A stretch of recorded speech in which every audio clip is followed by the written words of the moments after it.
Welcome to Online Metals. This video will show you how to place an order. After you've found the materials that you want, click Add to Cart. Once you're ready to go, scroll up to the cart and click Go to Cart. Once in the cart, you can see the items you have selected there. Click Continue to Checkout. Step 1 and 2 are your billing and shipping address. But as long as you've logged into your account and added an address, this will automatically appear like here.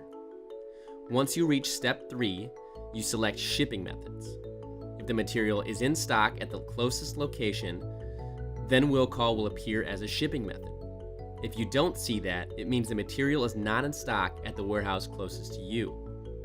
Once you have the shipping method selected, keep proceeding. On step 4, you select the payment method. We accept PayPal, most major credit cards, and POs. Like addresses, you can save your preferred payment methods for ease of checkout in the future. On the last step, you can review the order and add your own PO number for your reference. If you don't have a PO number, you can go ahead and skip that. Once that's done, click Place Your Order and you're all set. Please note your order number and you'll receive a confirmation shortly. Thank you for shopping at Online Metals.